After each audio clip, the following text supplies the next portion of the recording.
The underground SCP Foundation facility, known as Site-19, always carried an air of tension. Each wing housed secrets so dangerous that even the most experienced researchers avoided certain areas. But Wing C was different.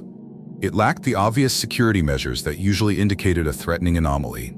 Just a simple door, unmarked except for a number, 055. No one knew exactly what lay behind that door, and perhaps it was better that way. Day 1. The Forbidden Question. Dr. Marcus Fairchild was new to the Foundation, and like every newcomer, was filled with curiosity.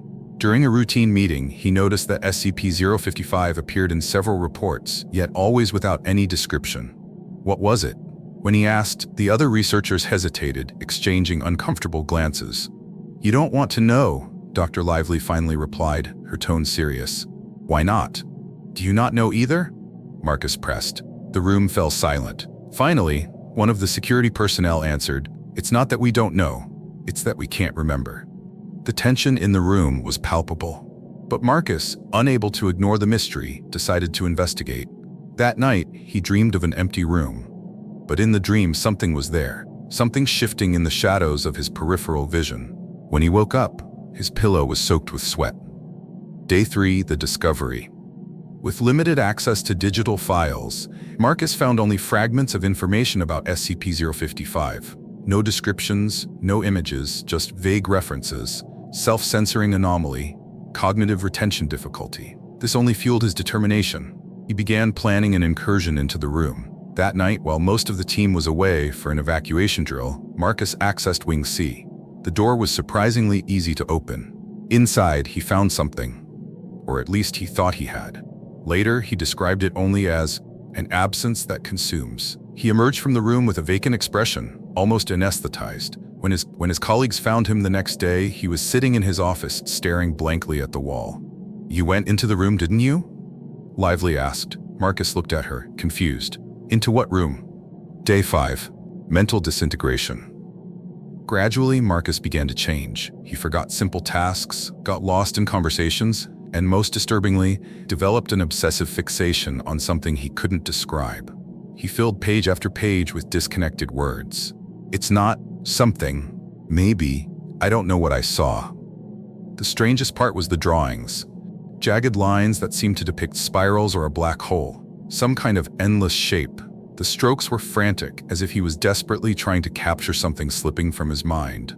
One night, security cameras recorded Marcus walking back to Wing C. This time, he didn't return. When the team was sent to investigate, they found the room empty. Only a notebook remained, filled with scrawled words. "I went. I shouldn't have. Now I am nothing." Day 10. The contagious effect. After Marcus's disappearance, other researchers began reporting strange dreams, fragmented thoughts, and an inexplicable compulsion to enter SCP-055's room. "It's like it's calling to us," Dr. Lively said, visibly affected.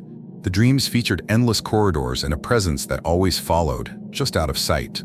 Some woke up screaming, convinced something was watching them in the dark. One of the guards, unable to resist, entered the room. He emerged minutes later, but no one could understand what he was saying. His mind seemed eroded, as if his memory and identity had been corroded by something incomprehensible. Day 15. The unreachable truth.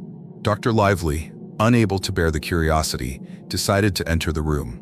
Before crossing the threshold, she left a recording device running. Her final words before stepping inside were, "If I don't come back, burn everything. No matter what I say, don't trust me."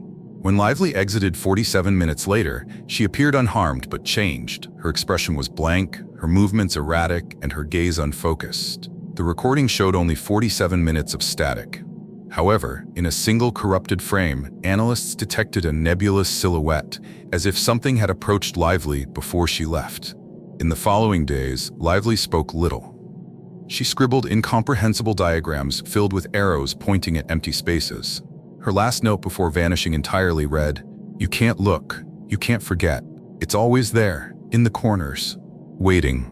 Final report: SCP-055 has been classified as an extreme cognitive hazard. Protocols have been reinforced to prevent any interaction.